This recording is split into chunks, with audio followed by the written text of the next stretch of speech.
Halo, Assalamualaikum warahmatullahi wabarakatuh. Terima kasih untuk yang sudah datang ke channel aku. Kalau belum subscribe, tolong jangan lupa di subscribe, kemudian bunyikan lonceng, dan jangan lupa kasih like serta komentar biar aku makin semangat ya. Penantian dalam cinta,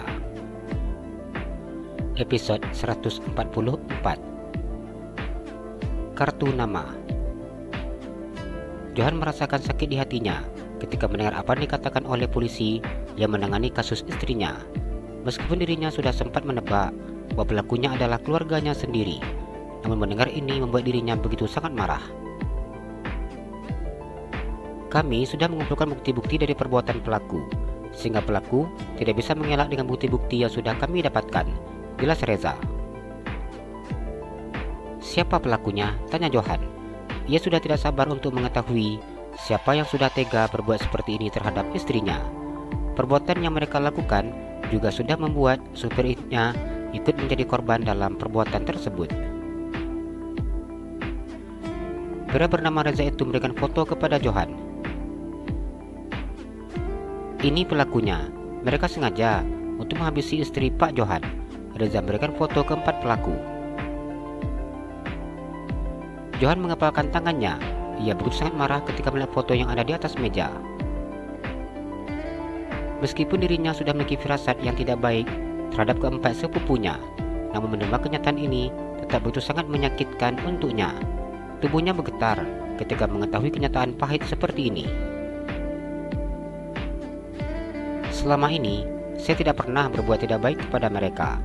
Bahkan di saat mereka sulit, saya dan istri saya selalu membantu mereka. Tapi mengapa seperti ini balasan yang mereka berikan untuk saya? Johan menang foto tersangka yang sudah tega menghabisi istrinya. Tony, Hartono, Zuleha, dan Rido. Mereka sudah menyusun rencana untuk menghabisi Ibu Feni. Rencana ini disusun oleh mereka sejak 1 minggu setelah anak Pak Johan yang bernama Amera meninggal. Dengan tujuan, mereka ingin menguasai seluruh harta milik Pak Johan. Mereka juga mengakui bahwa mereka sudah berencana untuk menghabisi Pak Lukman dan juga Ibu Sabrina setelah mendapatkan tanda tangan ahli waris, ungkap Reza. Johan meneteskan air matanya ketika mendengar apa yang disampaikan oleh pria bertubuh tinggi dan tegap tersebut. Saat ini mulutnya tidak bisa berkata apa-apa. Dirinya hanya merasa sakit di hatinya. Ia begitu sangat marah setelah mendengar keterangan yang disampaikan oleh Reza. Apa Pak Johan ingin menemui keempat tersangka? Saya akan membawa Pak Johan ke tahanan, Reza menawarkan. Johan diam saat mendengar penawaran yang diucapkan oleh Reza. Jujur saja, dirinya tidak tahu seperti apa perasaannya ketika melihat wajah orang yang telah menghabisi istrinya. Bukan hanya hatinya saja yang sakit, namun kelakuan mereka membuat dadanya terasa panas dan sangat marah. Demi harta, mereka dengan sanggup berbuat seperti ini terhadap istrinya. Johan diam merasakan sakit dan sesak di dadanya. Bila Pak Johan ingin bertemu dengan mereka, saya akan mengantarkan. Namun, bila Pak Johan merasa kondisi Pak Johan sekarang belum siap untuk menemui mereka, saya sarankan tidak usah menemui mereka dulu, saran Reza. Saya akan mengirim kuasa hukum saya ke sini. Saya akan minta kepada kuasa hukum saya untuk menyelesaikan ini. Saya akan menemui mereka bersama dengan kuasa hukum saya, jelas Johan. Saat ini ia ingin menenangkan pikirannya terlebih dahulu sebelum berjumpa dengan sepupu-sepupunya. Dirinya merasa begitu amat marah. Jangankan untuk berbicara, untuk melihat wajah saudara-saudaranya saja dirinya sudah tidak sudi. Iya Pak Johan, Anda jangan segan-segan untuk beritahu saya bila ada yang ingin Anda tanyakan, ungkap Reza. Johan menganggukkan kepalanya. Meskipun mereka saudara sepupu saya, namun saya tetap meminta agar mereka dihukum seberat-beratnya. Selain menghabisi istri dan juga supir saya, mereka juga sudah berniat untuk menghabisi orang tua saya, Johan berkata dengan bibir yang bergetar. Kami akan memberikan hukuman yang setimpal atas perbuatan mereka. Terima kasih Pak Reza, saya pamit dulu, dan beranjak dari duduknya. Setelah kematian istrinya, ia tampak begitu sangat tidak terurus. Pakaian yang dipakainya tidak seperti dulu rapinya. Rambutnya sudah acak-acakan dan wajahnya tidak terawat. Bahkan tubuhnya sudah terlihat lebih kurus daripada biasanya.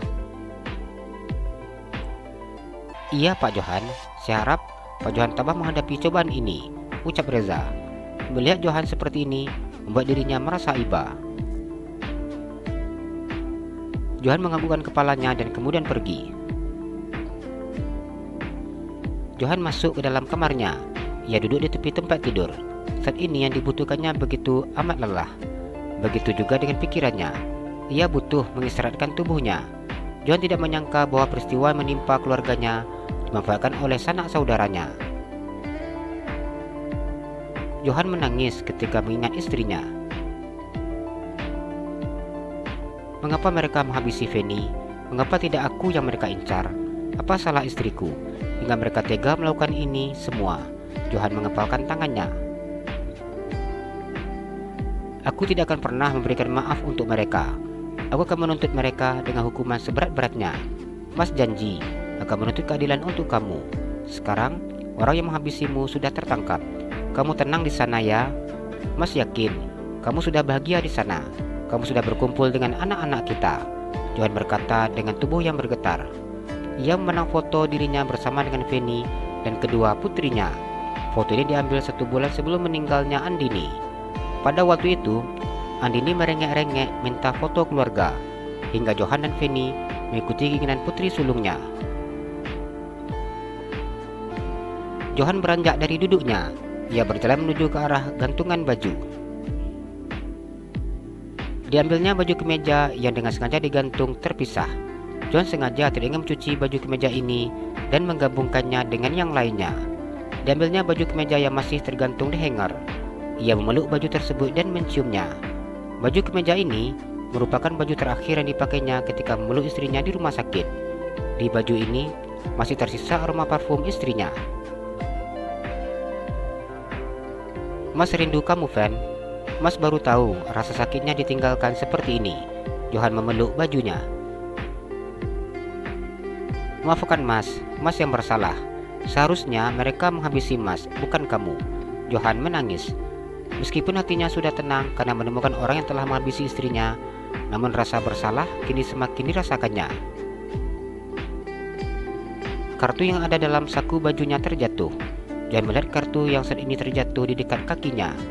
Ia teringat Feni memberikan kartu itu kepadanya sebelum ia meninggal. Diambilnya kartu tersebut. Tulisan di kartu berwarna putih itu tidak bisa dibaca. Johan mengambil tisu basah yang ada di atas nakas.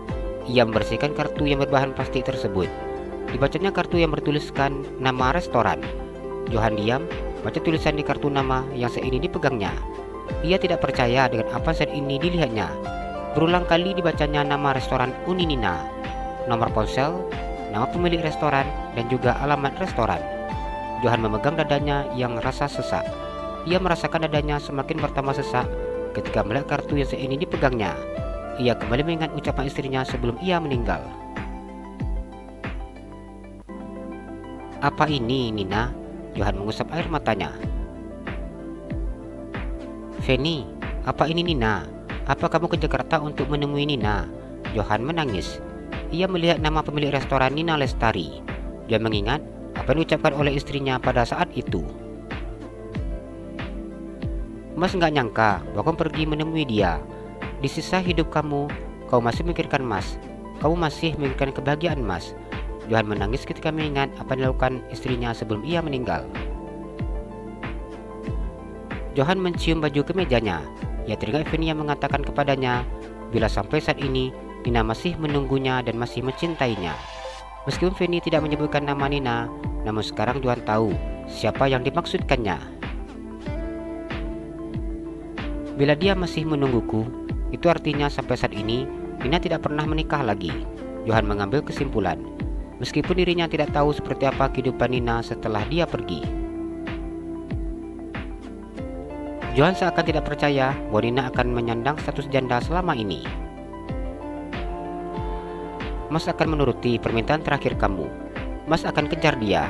Mas akan berusaha untuk mendapatkan cintanya. Kamu tolong doakan Mas di sana. Kamu sungguh istri yang sangat luar biasa. Terima kasih untuk cinta kamu untuk Mas. Maafkan Mas yang tidak bisa menjadi suami yang sempurna untukmu. Johan terbayang kenangan bersama dengan istrinya.